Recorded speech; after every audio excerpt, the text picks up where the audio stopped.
जैसा कि दोस्तों कल के डेट यानी कि 20 मई 2025 को महात्मा गांधी काशी विद्यापीठ के बीएससी थर्ड ईयर 6 सेमेस्टर के जो स्टूडेंट हैं उनके बॉटनी का सेकंड पेपर होने वाला है। और आपके इस एग्ज़ाम को देखते हुए आपके लिए मैं 20 ऐसे मोस्ट इम्पॉर्टेंट क्वेश्चन लेकर आया हूं, जिसमें कि आपको कुछ क्वेश्चन शॉर्ट मिलेंगे और कुछ क्वेश्चन लॉन्ग मिलेंगे। और इन सभी क्वेश्चन के आपको मैं आंसर भी प्रोवाइड कराऊंगा। और आपको बता दें कि ये ऐसे क्वेश्चन हैं जो कि प्रीवियस ईयर कई बार अलग अलग यूनिवर्सिटी में पूछे गए हैं और आपके जो आने वाले एग्ज़ाम है उसके लिए बहुत ही इम्पॉर्टेंट है। जैसा कि आपके लास्ट जो एग्ज़ाम हुए हैं जूलॉजी के और बॉटनी के फर्स्ट पेपर के, उसमें कई सारे क्वेश्चन हमारे वीडियो से ही रिलेटेड थे और आपने हमें कमेंट करके भी बताया था कि सर हमारे बहुत सारे क्वेश्चन आपके बताए हुए क्वेश्चन से आए हुए थे। और ये सभी कमेंट आपके हमें मोटिवेट करते हैं कि मैं इस तरह के वीडियो आपको प्रोवाइड कराता रहूं। तो आज का ये वीडियो भी आपके कल के एग्ज़ाम के लिए बहुत ही इंपॉर्टेंट है, तो वीडियो को ध्यान से देखिएगा, पूरा देखिएगा, वीडियो को कहीं स्किप मत कीजिएगा। तो चलते हैं पहले क्वेश्चन की ओर। और हमारा ये जो पहला क्वेश्चन है आपके यूनिट 8 से जुड़ा हुआ बहुत ही इंपॉर्टेंट क्वेश्चन है। तो आइए देखते हैं क्वेश्चन क्या है और इसका आंसर क्या है। व्हाट इज़ रिमोट सेंसिंग, यानी कि सुदूर संवेदन क्या है। Describe its application with reference to agricultural studies, यानी कि कृषि संबंधी अध्ययनों में इसकी उपयोगिता का वर्णन कीजिए। तो अगर हम बात करें रिमोट सेंसिंग की, तो remote sensing is a method of obtaining information about the properties of an object without coming into physical contact with it, यानी कि अगर हमें किसी ऑब्जेक्ट के बारे में पता करना है और हम उसके पास बिना गए उसकी प्रॉपर्टीज़ के बारे में पता कर लेते हैं, तो ये जो मेथड है यही कहलाता है रिमोट सेंसिंग। अब आपको बता दें कि जो रिमोट सेंसिंग है इसमें 7 एलिमेंट्स होते हैं, यानी कि हम इन एलिमेंट्स के थ्रू ही किसी ऑब्जेक्ट के बारे में सेंस करते हैं।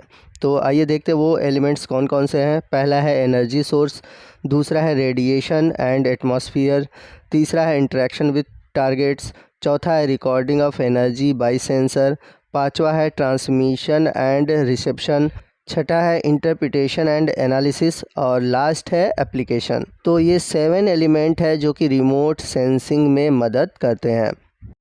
अगला क्वेश्चन है write a short note on carbon sequestration and it's important, यानी कि कार्बन सिक्वेस्टरेशन और उसके जो इम्पोर्टेंस है उस पर आपको टिप्पणी लिखना है। तो आइए समझते हैं कि कार्बन सिक्वेस्टरेशन होता क्या है।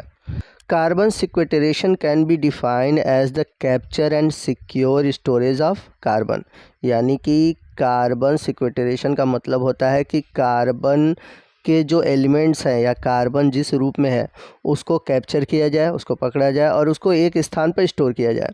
अब इसका मतलब क्या हुआ? अब इसका मतलब ये है कि जैसे हम सभी जानते हैं कि एटमॉस्फेयर में कार्बन डाइऑक्साइड बहुत अधिक अमाउंट में है, पोल्यूशन कॉज कर रहा है, ठीक। अब उस कार्बन डाइऑक्साइड को हम क्या करें कि ऐसा करें कि उसको एटमॉस्फेयर से लेकर बायोस्फीयर में या फिर जो हमारा जो ज़मीन है उसमें स्टोर कर दे। अब इससे होगा क्या कि जो कार्बन का अमाउंट है एटमॉस्फेयर में वो क्या हो जाएगा, डिक्रीज़ कर जाएगा।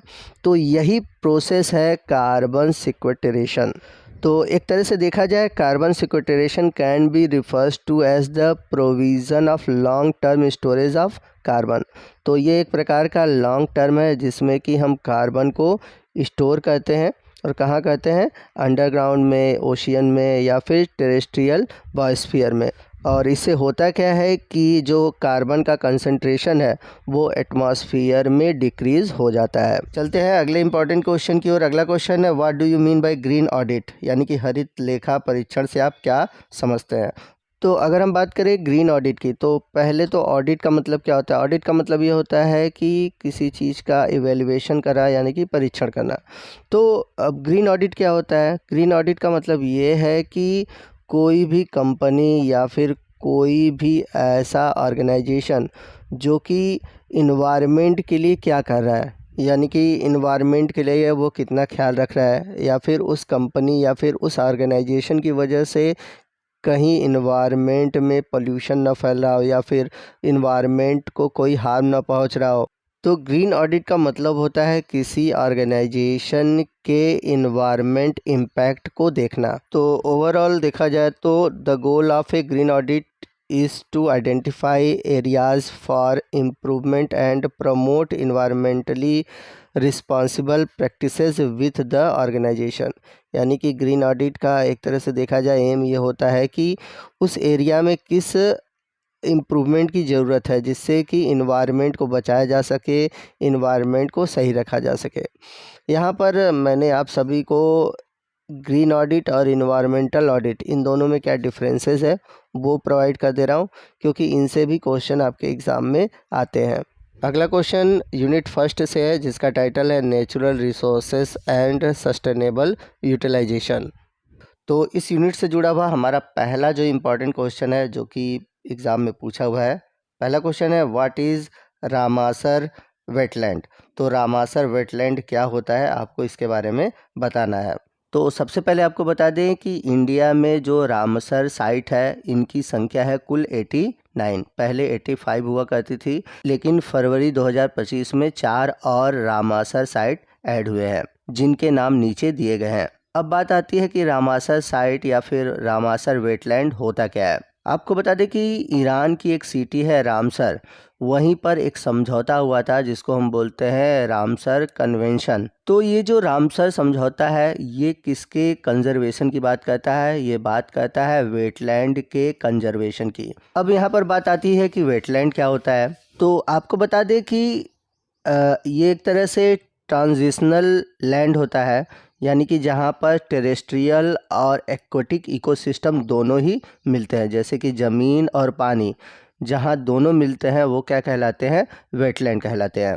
तो रामासर वेटलैंड आपको पता चल गया होगा कि रामासर वेटलैंड है क्या और रामासर नाम क्यों पड़ा। बहुत डिटेल में आपको यहाँ पे मैं नहीं बता सकता क्योंकि आपको यहाँ पर मैं पेपर सॉल्व करा रहा हूँ, तो अगर मैं बहुत डिटेल में टॉपिक को जाऊँगा तो बहुत समय लगेगा।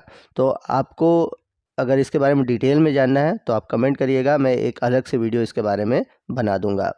आइए चलते हैं यूनिट फर्स्ट से जुड़े हुए सेकंड क्वेश्चन की ओर। अगला क्वेश्चन है इकोलॉजिकल फुटप्रिंट यानी कि पारिस्थितिकी पदचिन्ह। तो इकोलॉजिकल फुटप्रिंट क्या होता है आइए समझते हैं।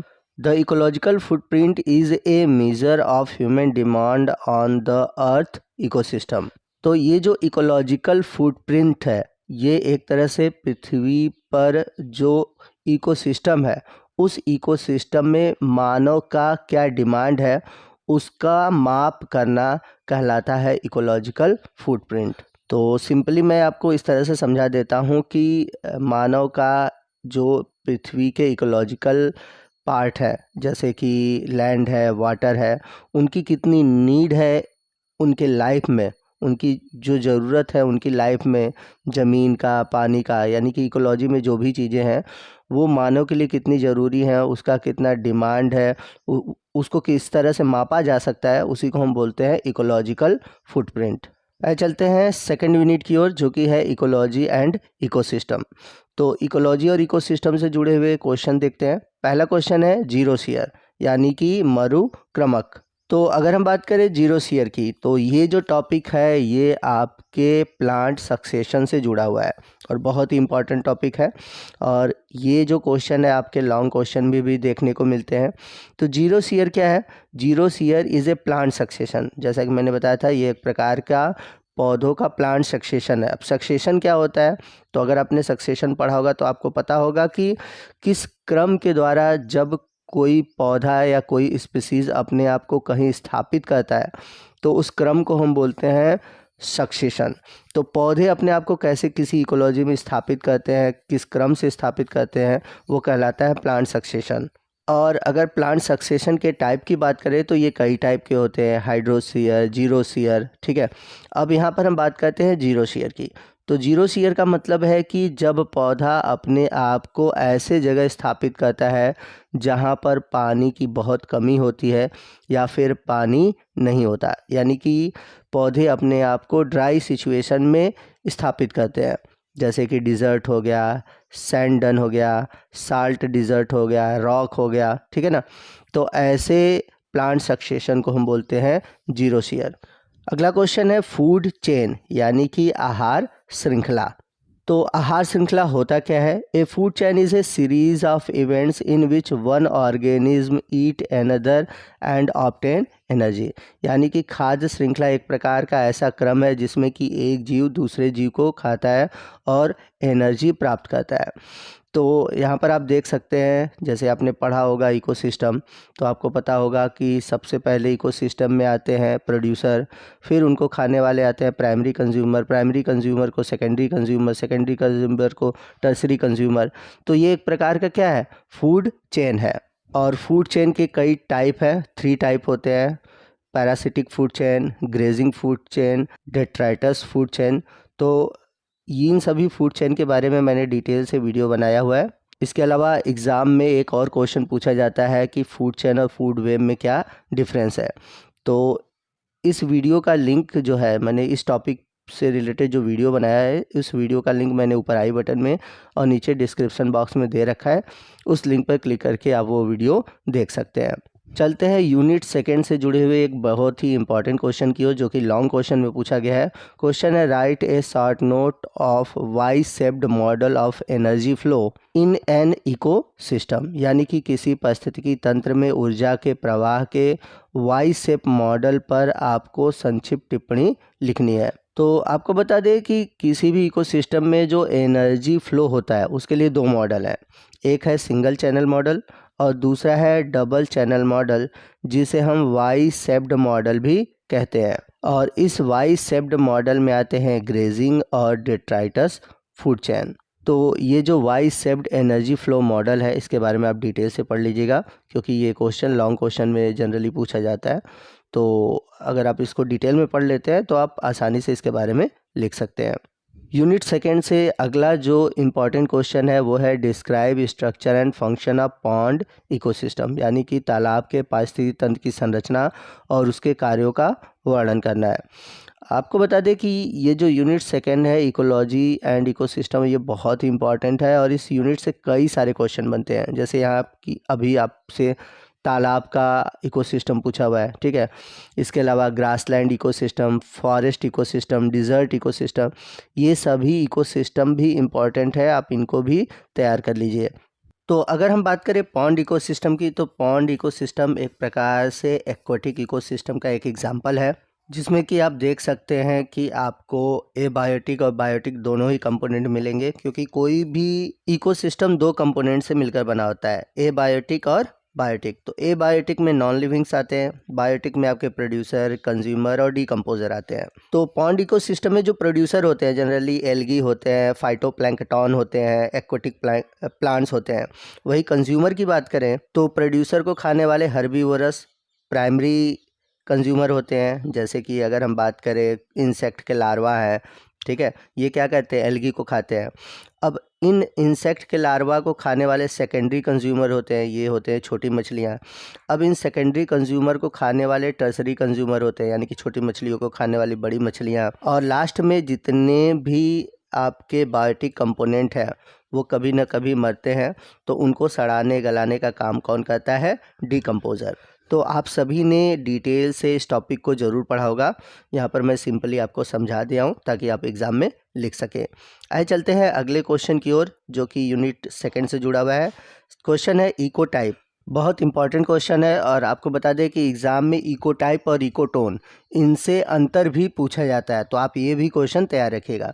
अब बात आती है कि इको टाइप होते क्या है। तो आपको बता दें कि जो इको टाइप है, इसमें होता क्या है कि किसी भी आबादी के जो प्रजाति होते हैं वो अपने ही आबादी के प्रजातियों से जेनेटिकली या आनुवांशिक रूप से अलग होते हैं। अब ये अलग क्यों होते हैं, इनमें अलग होने का रीज़न ये होता है कि ये कुछ यूनिक कैरेक्टर, जैसे कि कुछ फंक्शन के आधार पर, कुछ मॉर्फोलॉजी के आधार पर अपने अंदर अडॉप्ट कर लेते हैं, जिसकी वजह से ये अपने ही जाति से थोड़े अलग हो जाते हैं।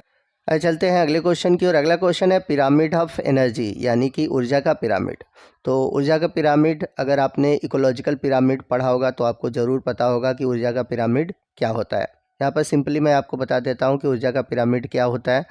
तो ऊर्जा का पिरामिड से जुड़ा हुआ एक इम्पॉर्टेंट चीज़ ये है कि ऊर्जा का पिरामिड सदैव सीधा होता है, ये बात आप याद रखिएगा। अब पिरामिड ऑफ एनर्जी है क्या, तो जब किसी ट्रॉफिक लेवल में एनर्जी का जो फ्लो होता है उसी को हम बोलते हैं एनर्जी फ्लो। अब ये जो एनर्जी फ्लो है, जब हम इसे एक पिरामिड के फॉर्म में बनाते हैं तो उसे हम बोलते हैं पिरामिड ऑफ एनर्जी। और आपने एक लॉ पढ़ा होगा, अगर नहीं पढ़ा है तो आप ज़रूर पढ़ लीजिए, उससे भी क्वेश्चन पूछा जाता है, 10% लॉ ऑफ एनर्जी। इसके बाद अगला जो क्वेश्चन है यूनिट सेकंड से, वो है describe the path of energy flow in ecosystem with diagram, यानी कि किसी पारिस्थितिकी तंत्र में ऊर्जा के प्रवाह का सचित्र वर्णन कीजिए। तो एनर्जी फ्लो कैसे होता है इसके बारे में आपको बताना है। तो पीछे मैंने आपको 2 टाइप बताए थे, सिंगल फ्लो और एक वाई शेप्ड। चलते हैं यूनिट सेकंड से जुड़े हुए अगले क्वेश्चन की ओर। अगला क्वेश्चन है what are the difference type of ecological pyramid explain in detail with diagram. तो पारिस्थितिकी पिरामिड कितने प्रकार के होते हैं, इनका आपको वर्णन करना है। तो इस टॉपिक से रिलेटेड मैंने वीडियो बनाया हुआ है और उस वीडियो का लिंक मैंने ऊपर आई बटन में और नीचे डिस्क्रिप्शन बॉक्स में दे रखा है। उस लिंक पर क्लिक करके आप ये जो टॉपिक है, ये जो क्वेश्चन है, आप इसको अच्छे से तैयार कर सकते हैं। आइए चलते हैं यूनिट थर्ड की ओर। यूनिट थर्ड है soil formation properties and conservation, और इस यूनिट से जुड़ा हुआ हमारा पहला और मोस्ट इम्पॉर्टेंट क्वेश्चन है write A note on soil profile. तो सॉइल प्रोफाइल पर आपको टिप्पणी लिखना है। क्वेश्चन बहुत इंपॉर्टेंट है, इस क्वेश्चन को आप जरूर तैयार करिएगा। चलते हैं अगले क्वेश्चन की ओर। अगला क्वेश्चन है what should be the role of an individual in conservation of natural resources, यानी कि प्राकृतिक संसाधनों के संरक्षण में एक व्यक्ति की क्या भूमिका होनी चाहिए। तो ये क्वेश्चन कोई खास इम्पॉर्टेंट नहीं है, बट क्वेश्चन पूछा हुआ है तो आप इसका आंसर एक बार ज़रूर देख लीजिएगा। चलते हैं अगले क्वेश्चन की ओर। अगला क्वेश्चन है मुल्चिंग। मुल्चिंग क्या होता है। और अगला जो इम्पॉर्टेंट क्वेश्चन है वो है झूम कल्टीवेशन, यानी कि झूम की खेती क्या होती है या झूम की खेती कैसे होती है। तो झूम की खेती के बारे में आपको बता देता हूँ। तो आपको बता दें कि झूम की जो खेती है वो प्रायः जो हिली रीजन है, पहाड़ी क्षेत्र है, वहाँ पर होता है। और इस खेती में होता क्या है कि शिफ्टिंग की जाती है, जैसे कि कोई जंगल है उसको काट दिए, ठीक, अब वहाँ पर कुछ सालों तक वहाँ पर खेती किए, फिर उसके बाद क्या करते हैं, फिर उसको वैसे ही छोड़ दिया जाता है। तो इस तरह की जो खेती होती है उसको हम बोलते हैं झूम खेती। चलते हैं अगले क्वेश्चन की ओर। अगला क्वेश्चन है डिस्क्राइब फास्फोरस साइकिल, यानी कि फास्फोरस साइकिल का वर्णन कीजिए। तो फास्फोरस साइकिल क्या होता है, कार्बन साइकिल क्या होता है, वाटर साइकिल क्या होता है, नाइट्रोजन साइकिल क्या होता है, आप ज़रूर पढ़ लीजिएगा, खासकर नाइट्रोजन साइकिल जो कि बहुत ही इंपॉर्टेंट है।